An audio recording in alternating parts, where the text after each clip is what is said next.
এজন্য সময়কে কাজে লাগানো চাই। যদি আমি সফল হতে চাই, আর যদি না হইতে চাই, তাইলে আমার করার কিচ্ছু নাই। আল্লাহ রসুল এটাই বুঝেছেন, সময় কাজে লাগাও যদি তুমি আখেরাতে কেনার হতে চাও, সফল হতে চাও, বড় বড় রাজত্বের মালিক হতে চাও। না, জান্নাত রাজত্ব রূপে দিবে। আগেও বলছি, এখনো বলতেছি, বাড়ি রূপে দিবে না, প্লট রূপে দিবে না, বাগান বাড়ি রূপে দিবে না, যে 20 একরের বাগান বাড়ি, 30 একরের বাগান বাড়ি, না না। জান্নাত তো যাকেই দিবে রাজত্ব রূপে দিবে। মুলকান, কোরআনের শব্দ, রাজত্ব, রাজত্ব রূপে দিবে। হ্যাঁ, কাবীরান সগীরান এটা হবে, কারোরটা অনেক বড় হবে, কারোরটা একটু ছোট হবে, কিন্তু সবচেয়ে ছোট কত হবে এটাও বলে দিচ্ছে। সবচেয়ে ছোট এই দুনিয়ার 10 গুণ সমান। যদি দুনিয়ার মানুষ জিজ্ঞেস করে এত জায়গা কই পাবে, জায়গা রাখা আছে, বিজ্ঞান দিয়া বুঝাইলেও মাথায় ধরবে না। মাথায় অনেকবার বুঝাইছি আমি,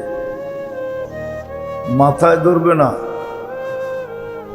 আমাকে দুনিয়াটা যে গ্রামে আছে, সৌরজগতের গ্রাম বলে ওটাকে, ছায়াপথ। বিজ্ঞানের ভাষায় বলে ছায়াপথ গ্রাম। আমাদের দুনিয়াটা সৌরজগতের যে গ্রামে আছে, ওই গ্রামটা সবচেয়ে ছোট গ্রাম। এর চেয়ে কোনো ছোট গ্রাম সৌরজগতে নাই। তারপরও যদি একটা যান্ত্রিক জিনিস বানানো হয়, যান্ত্রিক বুঝেন তো, যেটা যন্ত্র দিয়া চলে, সেকেন্ডে 3 লক্ষ কিলোমিটার যাবে। কত? 300 না, 3000 না, 3 লক্ষ কিলোমিটার পার সেকেন্ডে। মিনিটে না, ঘন্টায় না। তারপরও আমাদের গ্রামের এই মাথা থেকে ওই মাথায় যাইতে 1 লক্ষ আলোক বৎসর লাগবে। আর আমরা যেই গ্রামে আছি, দুনিয়াটা সবচেয়ে ছোট গ্রাম। এটার ভিতর ইউনিয়নটা যেটা আমাদের, যে ইউনিয়নে আমাদের গ্রামটা সৌরজগতের, ওই ইউনিয়নে 47,000 গ্রাম আছে। জায়গার অভাব হবে না। জায়গা আপনি কত নিবেন নেন।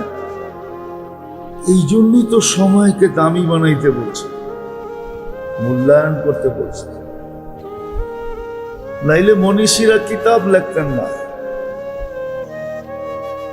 ইমাম বাইহাকি রহমতুল্লাহ আলাইহি কিতাব লেখছেন, ফাজাইলুল আওকাত। কিতাব আছে মোটা, হাদিস কুরআন দিয়া প্রমাণিত। এক অক্ষরও নিজের থেকে লেখেন না, সব হাদিস কুরআন থেকে লেখছেন। ফাজাইলুল আওকাত, ইমাম বাইহাকি রহমতুল্লাহ আলাইহি, লম্বা কিতাব আছে, বললে বোঝা যায় সময়ের মূল্যায়ন করে। আমি তো আল্লাহর রসুল তো 5 ভাগে ভাগ করে দিলেন, আমাদেরকে ভাগ করে দেখায় দিলেন যে 5টাকে 5টার আগে মূল্যায়ন করো, তাইলে তুমি বেনিফিট পেতে থাকবে। হায়াত মূল্যায়ন করো, মৌতের পরে বেনিফিট পেতে থাকবে। বহুত মানুষ আছে কবরে চলে গেছে,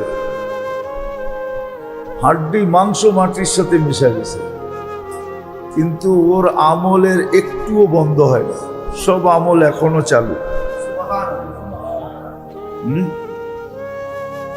হাদিসে আছে, ইদা মাতাল ইনসানু ইনকাতা আমালুহু ইল্লা সালাস। 3 ব্যক্তির আমল কখনো বন্ধ হয় না। মরে যাবে ও, আমল বন্ধ হবে না। ওর আমল চলতে থাকবে, ওর অ্যাকাউন্টে ডেলি যেতেছে, ও দেখা হাক্কা বাক্কা খায়া যাবে, ওর অ্যাকাউন্টে যেতেছে আমল। এরকম যে পাঁচটা বললাম, পাঁচটাকে মূল্যায়ন করলে 5 অবস্থায় যায় বেনিফিট পেতে থাকবে।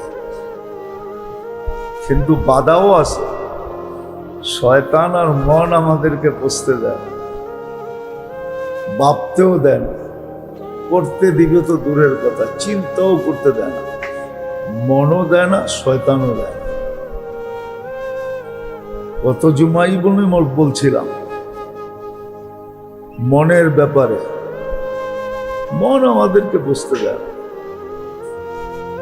মন আমাদেরকে এদিক ওদিক ঘুরায়, খালি হাইওয়েতে নেওয়া যায় না, খালি চিপা গলিতে ঘুরায়। মন আমাদেরকে বুঝতে দেয় না, করতে দেয় না। আর মনের লোকে সংযুক্ত আছে শয়তান। এই জন্য হাদিসে আছে শয়তান সুযোগ তালাশ করে,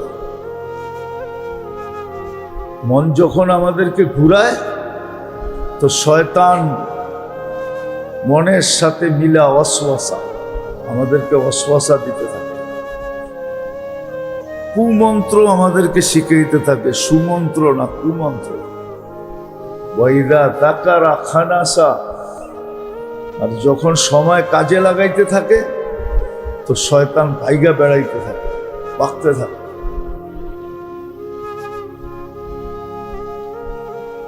ভাগে, কাছেও বিরতে চায় না, হয় না কাছে বিললে খবর আছে। এই জন্য সময়ের মূল্যায়ন যে করবে সে কামিয়াব হবে। এই সুযোগগুলাকে যে কাজে লাগাবে সে কামিয়াব হবে,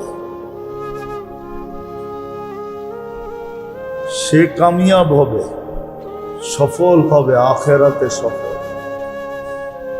মৌতের পরে সফল। বললাম না দুনিয়ার সফলতার কতক্ষণ। দুনিয়ার তো নিয়ম হলো ইতিহাসের বই যখন মোটা হইতে থাকে তো পিছনের কিছু ইতিহাস বাদ দিয়া বইকে পাতলা করা হয়। ওই উনি স্যার, ওনারে জিগান, স্কুলের নিয়মই এটা, শিক্ষা বোর্ডের নিয়মই এটা। যখন ইতিহাসের বই মোটা হইতে থাকে তখন পিছনের কিছু লোকের জীবনী বাদ দিয়া, এই জন্য আমরা ছোটবেলা যে ইতিহাস পড়ছি এখন বইতে একটাও নাই, একটাও খুঁজা পাই না। ইতিহাস তো দূরের কথা, কবিতাই খুঁজা পাই না। ছোটবেলা যে কবিতা পড়ছি ওইগুলো একটাও এখন স্কুলের বইতে নাই। এখন কবিতার কোনো মিল নাই, ছন্দের কোনো মিল নাই। আগে ছন্দের মিল থাকতো, ছন্দের, এখন কোনো মিল টিল নাই। এটার নাম বলে কবিতা। মাঝে মাঝে পড়লেও হাসি আসে যে এটা আবার কবিতা হইল কেমনে। এ তো আগারও মিল নাই, গোড়ারও মিল নাই, কোনো মিলই নাই। আবার স্যারেরও পড়ায় কবিতা কয়া, ওরও কিছু কয় না যে এটা আবার কবিতা হইল কেমনে। কিন্তু ছোটবেলা দেখছি কবিতার মিল ছিল, কবিতার ছিল, মিল ছিল, বড় মিল ছিল কবিতা। যাক, ওটা শোনায় সময় নষ্ট করে লাভ নাই। আগের কবিরা কবি ছিল, শালীনতা ছিল ওদের ভিতরে, ভদ্রতা ছিল, শালীনতা ছিল, নম্রতা ছিল, বাস্তবতার সাথে মিল রেখা কবিতা বানাইতো। এখন আর এটি দেখে টেকে না, সব কবিও আধুনিক হয়ে গেছে, আপডেট কবি। যা কথা আবার মিডিয়ায় অন্যদিকে চলে যাবে। তো যেটা বুঝাইতেছিলাম, আল্লাহ করুক বুঝে আসুক। সময়কে মূল্যায়ন করতে হবে। যদি আমি ওইখানে কামিয়াব হতে চাই, আর যদি কিছু লোকের মতো আমিও বলি কে দেখছে, কে কে দেখছে?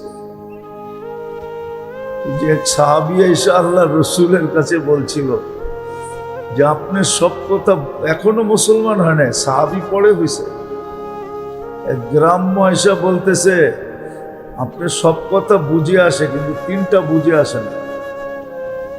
তিনটা বুঝে আসে না কি কি তিনটা কি?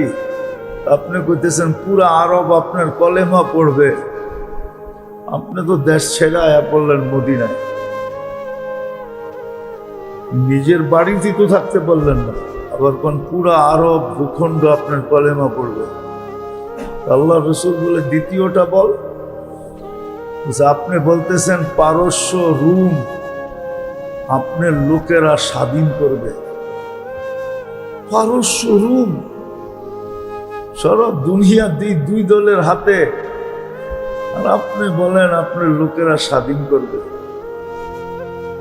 তো বলছে তৃতীয়, আপনি বলেন মরার পরে জিন্দা হবে। আজ পর্যন্ত কেউ জিন্দা হয়েছে? সব তো মাটিতে মিশা যায়। আল্লাহর রসুল বলে শোন, আমি যেটা বলছি এটাই সত্য। আতাল আল্লাহু উমরাক, আল্লাহ তোর বয়স বাড়ায়া দেখ। দুটা তো তুই চোখে দেখবি, আর তৃতীয়টা কিয়ামতের দিন তোর হাত ধইরা আমি দেখায় দেব। যেদিন ফাতে মক্কা হয়ে গেছে, পুরা আরব ইসলামের ভিতরে ঢুকে গেছে, তো ওই ব্যক্তি বলতেছিল একটা তো হয়ে গেল,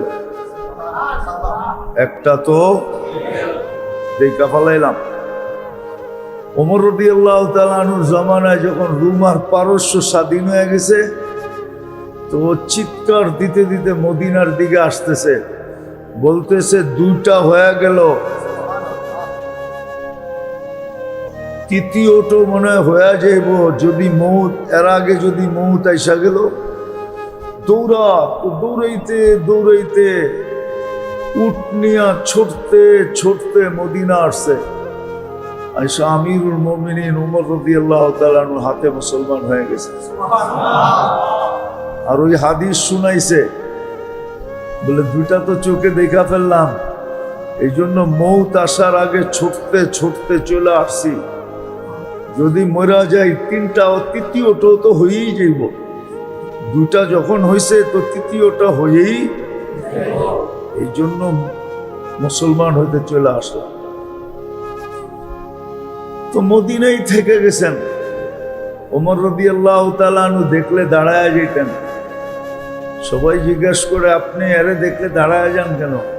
আপনি তো আমিরুল মুমিনিন, 4 মহাদেশ আপনার পায়ের নিচে, 36 লক্ষ মুরাব্বা মাইল আপনার পায়ের নিচে, আপনি এরে দেখলে দাঁড়ায় যান কেন? এরে দেখলে দাঁড়ায়ও যান আর হাত বান্ধা দাঁড়ায় যান, এত মাথা নত করেন কেন? এত সমীহা? তুমি এরে চিনো? কিয়ামতের দিন আল্লাহর রসুলের হাতের ভিতরে আর হাত হবে। আল্লাহর রসুল বলছে কিয়ামতের দিন তোরে আমি হাত ধইরা দেখায় দিন তৃতীয়টা হইল কিনা। সত্য এটাই। যদি ওইখানে কামিয়াব হতে চাই, তাহলে সময়ের মূল্যায়ন করতে হবে, মূল্যায়ন শিখতে হবে, করতেও হবে, শিখতেও হবে। এই জন্যই আল্লাহ সময়ের ইবাদত দিয়েছেন।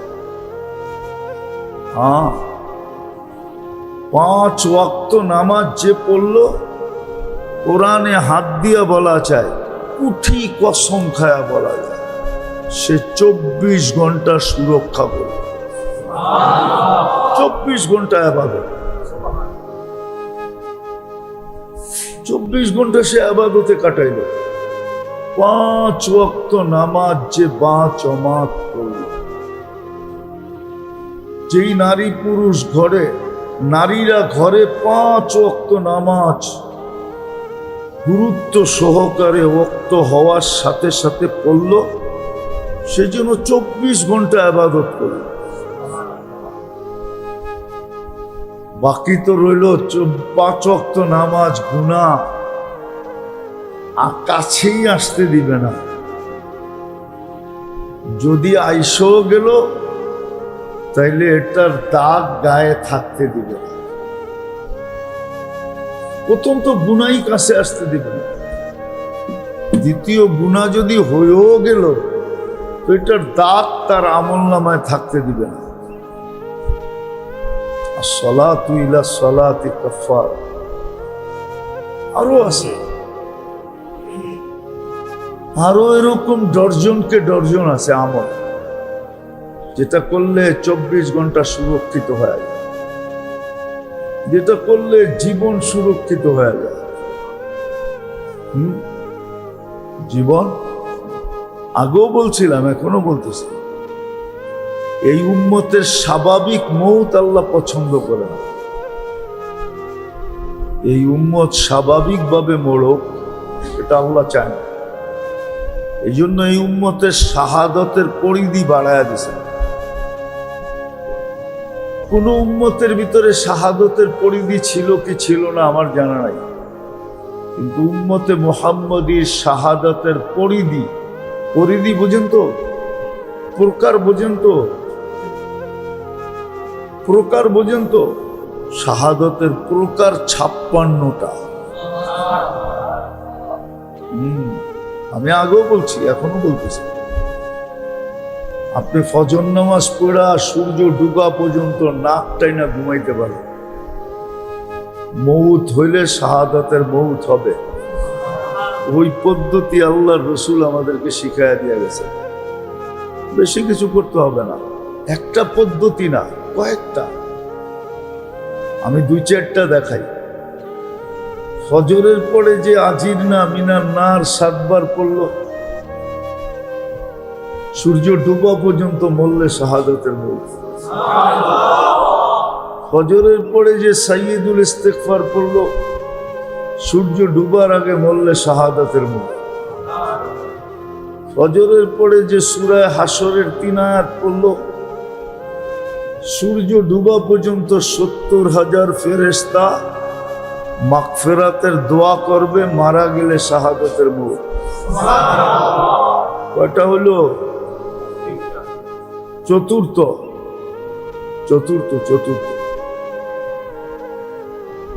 বারিকলি ফিল আল্লাহুম্মা বারিকলি ফিল মাউত ওয়া ফিমা বাদাল মাউত, যে ফজরের পরে 25 বার পড়ল, সূর্য ডুবার পরে যদি ডুবা পর্যন্ত যদি মারা যায় তাহলে শাহাদাতের মৌত। কোন ব্যক্তি যদি সারা দিনে 20 থেকে 25 বার সালাম দিল, ওই দিন মারা গেলে শাহাদাতের মৌত। সবটি করতে পারলে তো সোনায় সোহাগা, একটাও যদি করতে পারে তারপরে এনাফ। আবার মাগরিবের পরে করলে ফজর পর্যন্ত। এরকম শাহাদাতের মৌত পাওয়ার বা শাহাদাতের মর্যাদা পাওয়া এই উম্মতের জন্য 56টা গেট, যেটা দিয়ে ঢুকবে শাহাদাতের মর্যাদা। এই জন্য সাধারণ মৌত আল্লাহ পছন্দ করেন না। আবার শুধু আখেরাত না, বলবেন হুজুর দুনিয়ায় তো থাকবো কিছুদিন, খালি আখেরাত শুনান, দুনিয়ায় কিছু মিলবে না। তো কোরআনে এটাও বলে দিছে, উখরা তুহিব্বুনাহা নাসরুম মিনাল্লাহি ওয়া ফাতহুম করিব। উখরা তুহিব্বুনাহা, এটা অসম্ভব, পানিতে থাকবো আর শরীর ভিজবো না। কি পানিতে থাকবো আর শরীর কি কোন? রেনকোটের ভিতর দিয়া 1 ফোঁটা হইলেও গায়ে লাগবো, ঠিক না? রেনকোট চিনেন?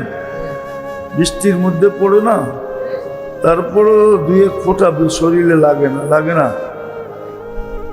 আল্লাহ বলে দুনিয়ায় থাকবা, আর দুনিয়া দরকার হবে না, হবে তো সুসংবাদ শোনায় দিছে, উখরা তুহিব্বুনাহা নাসরুম মিনাল্লাহি ওয়া ফাতহুন কারীব। দুনিয়াও দিব। এজন্য হাদিসের শব্দ আছে তাতি ইলাইকা রাগিবা।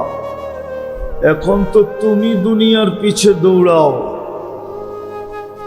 দুনিয়াকে ধরার জন্য তুমি সারা দিন রাত দৌড়াইতে থাকো।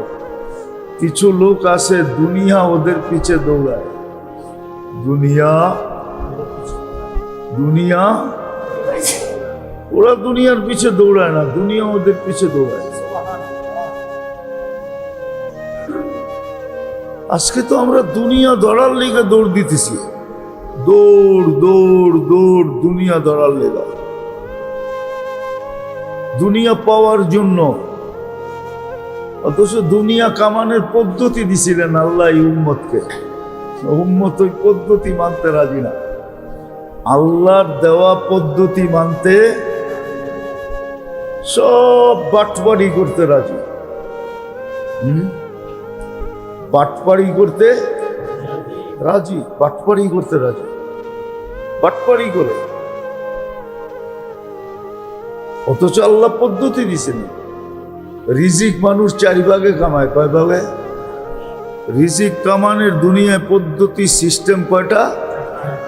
4টা। প্রথম পদ্ধতি হলো 9-6 করে কামানো, রিস্ক বিজিল্লা, এটাকে বলে রিস্ক বিজিল্লা। 9-6 করে কামায়। কি 9-6 বোঝেন? এটাও মনে হয় বোঝেন না। বুঝেন? কাউকে দিলে 6 9 বানায় দেয়, আর কারোর থেকে নিলে 9 6 বানায় নেয়।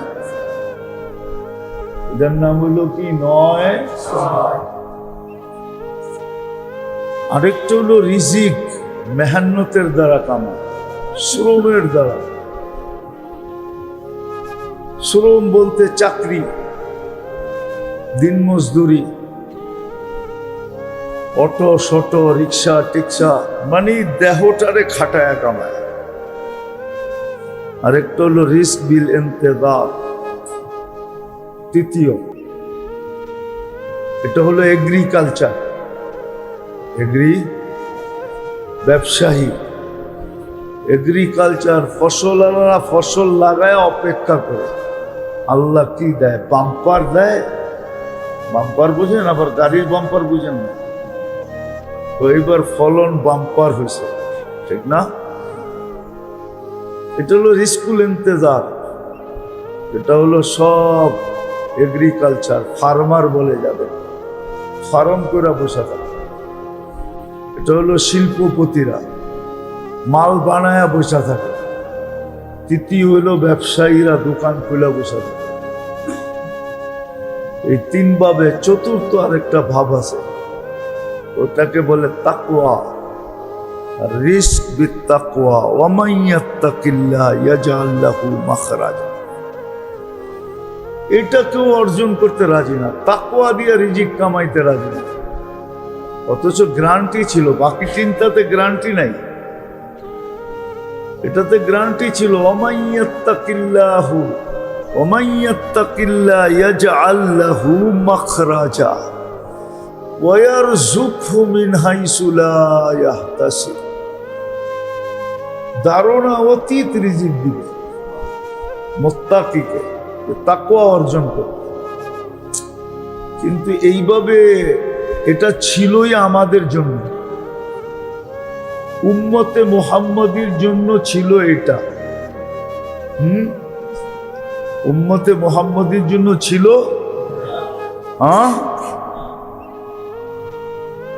উম্মতে মুহাম্মদীর জন্য ছিল এটা। দেশে পুষ্কুনি খোদাই করবে, পুষ্কুনি কাটবে, নিজের জমিনে কাটতে যায় দেখে ভিতরে এত ধন লুকানো, উঠাইছে ওটা বেচলে কয়েক যুগ চলতে পারবে। আল্লাহ বলে তোমাদেরকে এরকম রিজিক দেওয়ার ইচ্ছা ছিল আমার। বাকি তিনটা উম্মতের মুহাম্মদীর জন্য না, বাকি তিনটা অন্য লোক। 600 কোটি মানুষের জন্য ছিল তিনটা, জিল্লা, মেহনা, ইন্তেদার। এই তিনটা ছিল 600 কোটির জন্য। আর উম্মতে মুহাম্মদীর জন্য ছিল তাকওয়ার রিজিক, তাকওয়া অর্জন করবে।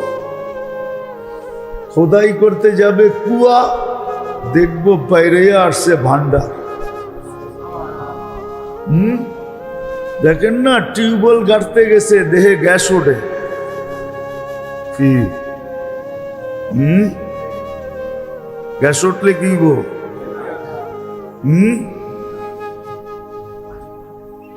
টাকা আর টাকা, ঠিক না? কিছু তো দিবই সরকার, আমার জমিনতে উঠাইব, কিছু দিব না? একোয়ার করতে যে এত কিছু দিব, ঠিক না? দিব না? দিব না? দেখা যাবে ওইটা দিয়ে আমার বয়স পার হয়ে যাবে। মুসলমানের জন্য, উম্মতে মুহাম্মদীর জন্য ছিল চতুর্থটা।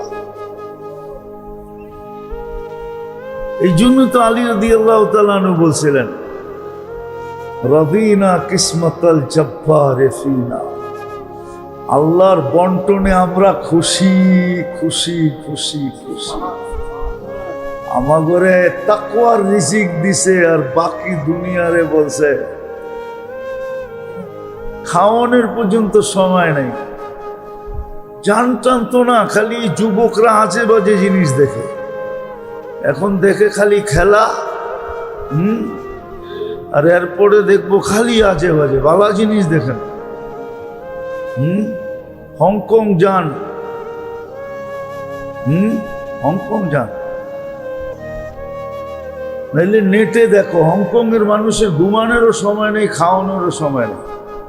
ওরা গাড়িতে বইয়া ঘুমায় আর গাড়িতে বইয়া বই খায়। কেননা যাইতে যাইতে আবার অফিসে আসার সময় হয়ে যাবে। Taiwan, Hong Kong, Japan. এই জন্য জাপানে দেখবেন ট্রেনে উঠলে সব ঘুমায়। আমি তো হাক্কা বাক্কা খেয়ে গেছি 2 বার যায়, উঠলে কোনো আওয়াজ নাই, সব দেহি চোখ বন্ধ করে ঘুমায়। মোবাইল তো ওরা আওয়াজ দিয়া চালায় না, ভাইব্রেশন দিয়া চালায়। ওই দেশের সভ্যতা আমাদের দেশের মতন না। চায়না মোবাইল বানায় আনছে, এইখানে রিং হইলে বরিশালতে শোনা যায়, ঠিক না? আমি দেখি সব ঘুমায়, স্টেশন আইলে আবার উঠে আসতে বাইরে।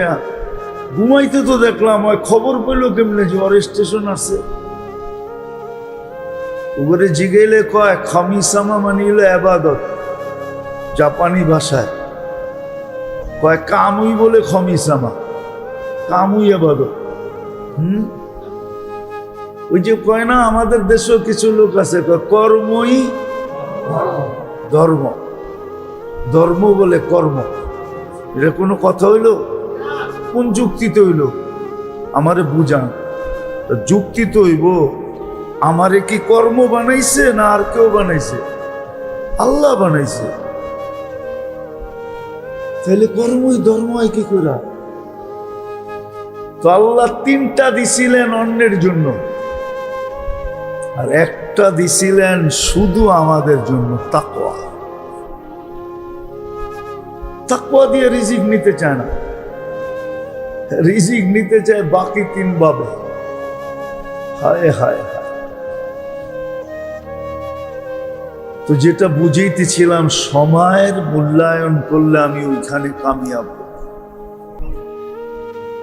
আর মূল্যায়ন কিভাবে হবে? আমাকে শিখতে হবে, আলেম ওলামার কাছে যেয়ে শিখতে হবে। আসল প্রবাদ বাক্যটা এইখানের জন্য বানানো হয়েছিল, বড় যদি হতে চাও ছোট হও আগে। কিন্তু এটা দুনিয়ার মধ্যে ফিট করে দিছে। আমাগো বুদ্ধিজীবীরা, শিক্ষিতরা এটা দুনিয়ার ভিতরে ফিট করছে, দুনিয়ার উপরে। আসলে দুনিয়ার জন্য এই প্রবাদ বাক্যটা ছিল না। যদিও আলেমদেরকে আমরা আলেম মনে করি না, শিক্ষিত মনে করি না। আমার সমাজ দিনী আলেমদেরকে, যারা দিনী কোরআন হাদিসের শিক্ষায় শিক্ষিত, ওদেরকে শিক্ষিত ভাবতে রাজি না। ওদেরকে শিক্ষিত ভাবতে রাজি না, ভাবে জেনারেল শিক্ষা। অথচ ওর ডিকশনারি যদি ওরে খুলা দেই, আর যদি বলি জেনারেলের অর্থ কি বাংলায়, তো সাধারণ লয়া কোনোদিন গৌরব করা যায় কিনা? হ্যাঁ হ্যাঁ, তাহলে তো তৃতীয় লিঙ্গ গৌরব করতে পারে যে আমার চেয়ে রূপ শিখিয়ে আছে। বাকিটি কইলাম না, ঠিক না? কি আমিও তো শাড়ি পরছি, আমিও তো সালোয়ার কামিজ পরছি, ঠিক না? কিন্তু ওর তো লিঙ্গই নাই। আমার সমাজ হলো এরকম। অথচ ওর ডিকশনারিতে লেখা কেমন সুন্দর করে কয় জেনারেল শিক্ষা, মানে ইংরেজিতে কইছে তো মনে হয় যে বিশাল কিছু একটা কয়ালেছে। ইংরেজিতে কইছে তো মনে হয় কোনো গুরুত্বপূর্ণ বিষয় কইছে, ঠিক না? আমরা দেখি না উর্দুতে বয়ান করলে কান পাইতে শুনে, কেন উর্দুতে করতেছে তো কোনো কঠিন কথা করতেছে, ঠিক না? আর আমি যে বাংলায় কইতেছি জেনারেল নলেজ, নলেজ মানে শিক্ষা, জেনারেল মানে সাধারণ, এটা হলে গৌরব করে। বাপ কি এক একজনের টাই সাই সুট মুট, ঠিক না? অথচ সাধারণ শিক্ষা কি? সাধারণ আলেমদের মূল্য নাই, এই জন্য শিখে না তো। আপনারা শিখেন না কেন জানেন? রাগ তো হয়ে যাবেন, বলবো আবার রাগ হয়ে যাবেন, এটা নিয়েও তো আবার টিকটক শুরু হয়ে গেছে। হ্যাঁ,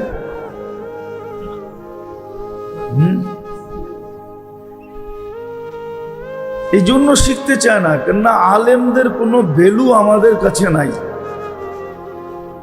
আমরাও বেঁচে যাবো ইনশাআল্লাহ কিয়ামতের দিন। কেন বেঁচে যাবো? কেননা যাদের দিলে আলেমের কোনো গুরুত্ব, মহত্ব, বড়ত্ব, ভক্তি, শ্রদ্ধা, ভালোবাসা, স্নেহ, মায়া, মমতা নাই, এরা কিয়ামতের দিন আলেমদের কাছে যায় সুপারিশ করার জন্য দাবি রাখতে পারবে না। বিদায় আমরাও বেঁচে যাবো, যদিও আমগো কোটা আছে। আমগো বলতে আলেমদের কোটা আছে। একজন আলেম 400 জনকে নিয়ে যাবে, একজন হাফেজ 10 জনকে নিয়ে যাবে, ও বেঁচে যাবে।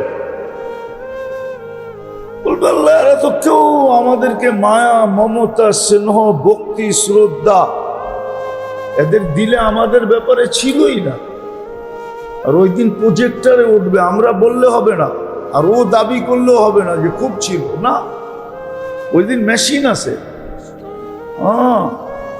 ওই দিন মেশিন আছে, যেরকম এয়ারপোর্টে মেশিন আছে, স্ক্যান করলে পাসপোর্টের সব জীবন বৃত্তান্ত চলে আসে, সব চলে আসে। কিছু কিছু এয়ারপোর্টে তো আছে 1 বছর 6 মাসে আপনি কোথায় সফর করছেন, লুকায় রাখলেও লুকায় রাখতে পারবেন না, আশা পড়বে। এটা আমেরিকা, কানাডা, অস্ট্রেলিয়া, ইউরোপে আছে। স্ক্যান করে সব বের করে ফেলবে যে ওদের কোনো দুশ্মন কান্ট্রিতে গেছে কিনা, ব্ল্যাক লিস্ট দেশে গেছে কিনা। কিয়ামতের দিন এরকম প্রজেক্টরে সবাই পড়বে। হুজুররা বেঁচে যাবে, সুপারিশ করতে হবে না, নাই তো কেউ কাল্লেগা করবে, তো নিজেই যাবে, চলে যাবে জান্নাতে ডুগডুগি বাজাইতে বাজাইতে। আমরা শিখি না কেন? এই জন্য শিখি না, আলেমদের কাছে যাই না কেন? নোয়াখালীর একটা কথা আছে, আবার নোয়াখালীর কেউ থাকলে চেতে যাবে। আমার পুরা জাতি। নোয়াখালী, কুমিল্লা, 14 গ্রামের কেউ নাই? সৈদানা চিনো? সৈদানা কি? সিমের বিচি, এটারে কয় সৈদানা। সই দানা, সই মানি সিম, দানা মানি বিচি। আমার জাতি কয় হুজুররা কি সৈদানা জানে নাকি? অথচ ওর বিদ্যা ডিকশনারিতে লেখা আছে সাধারণ। ইচ্ছা করলে ওকে বলা যায় তুই বেটা সৈদানা জানোস নাকি? সূরায়ে ফাতিহা সহি পড়তে পারে না, কলেমা সহি উচ্চারণ করতে পারে না। আমি এখানে 10 বার বলছি এই পর্যন্ত। আমার মনে আছে আমি জিন্দাবাহারে একদিন একজনের জানাজায় গেছিলাম, অনেক আগের কথা, নাম বলবো না, নাম বললে এই এলাকার মানুষ চিনবে। বড় নেতৃস্থানীয় লোক, দেখেন না নেতারা মরলে কিছু কথা টথা সবাই কইতে চায়। এমন কয় মনে হয় যে আল্লাহ ওনা করে দায় দায়িত্ব দিয়া দিছে যে তোমরা যেটা কইবা ওইটাই হইব। নেতা না তো, উনি খারা বলতেছে অমুক মারা গেছে, ইন্না লিল্লাহে যখন পড়ছে না, তখন আমি ওইখানে দাঁড়ায় মনে হয় 100 বার ইন্না লিল্লাহে পড়ছি। ইন্না লিল্লাহি ওয়া ইন্না ইলাইহি রাজিউন এত শুদ্ধ পড়ছে যে ওইটার জন্য আমি 100 বার পড়ার পরেও আমি ভাবছি কম পড়ছি, আরো পড়া দরকার ছিল। এত বড় ব্যক্তিত্ব, ওর তো উচিত ছিল জানা যে কেউ মরলে তো হইতে পারে আমাকে যাইতে হইতে পারে, কিছু বলতে হইতে পারে, তো আমি মোটা মোটা কিছু জিনিস শিখা ফেলাই। ইন্না লিল্লাহ এটা শিখি, ইন্না লিল্লাহ শিখে না। মনে হয় ইন্না লিল্লাহ ও যে উচ্চারণ করছে, ইন্না লিল্লাহ শুনেও মনে হয় কয়েকবার ওর গালে থাপ্পড় দিছে। কস কি তুই? যেমন হাদিসে আছে রুব্বা কারিন ওয়াল কুরআন ইয়ালআনহু, বহুত কোরআন পড়নেওয়ালা আছে, কোরআন ওকে লানত করে যে তোকে আমাকে পড়তে বলছে কে, তুই পড়স কেন? উল্টা সিধা, না মাখরাজ, না শাখরাজ, না মদ, না সদ, কোনো নিয়ম কানুন জানে না, শিখেও না, শিখেও না। আবার বললে অনেকে রাগ হয়ে যাবে, চিল্লাও দিছে, 3 চিল্লাও দিছে। আবার এলাকার মুরব্বীও শিখে নাই, আলেমের কাছে যায় না, ও মনে করে 3 চিল্লা দিয়ে আমি তো মুফতি সাহেব হয়ে গেছি, আমি কার কাছে যাবো? মানুষ না আমারে আমির সাহেব ডাকে, সবাই না আমারে মুরব্বী কয়, সবাই না আমারে জিম্মাদার জানে। রাগ হয় না কিন্তু, না অনেকে আবার শুনলে রাগ হয়ে যাবো, ঠিক না? বাইচা গেছি, ডাক্তার নাই আজকা, থাকলে আরো চেত। পায়ে হাত দিয়া বলি ওলামাদের কাছে যান, শিখেন, মোটা মোটা শিখেন। আল্লাহর কাছে কোনো যুক্তি দাঁড় করাইতে পারবেন না।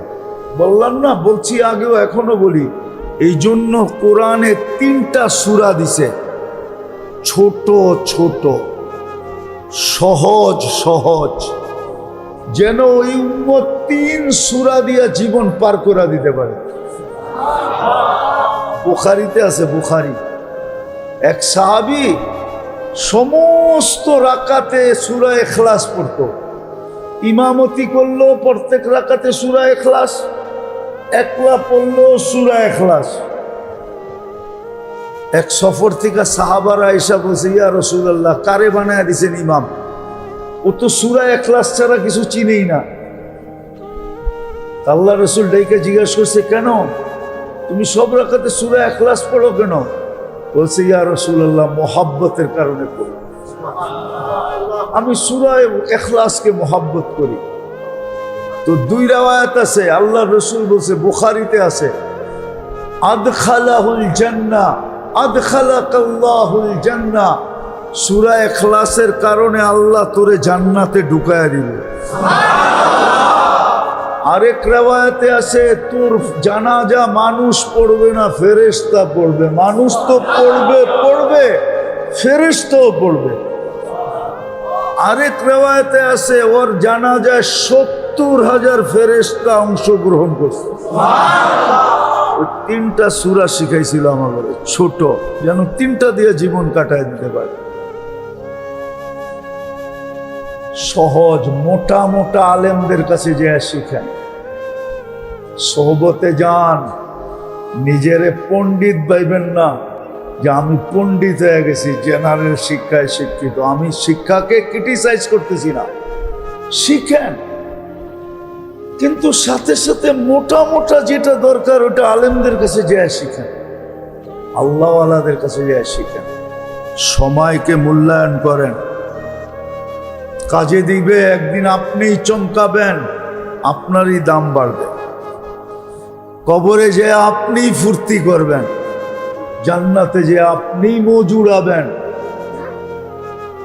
আলেমদের কাছে যান, নাইলে বললাম না, বাংলাদেশে যদিও যতজন আলেম আছে ওই তুলনায় বাংলাদেশে 4 ভাগের 1 ভাগ পাবলিক নাই।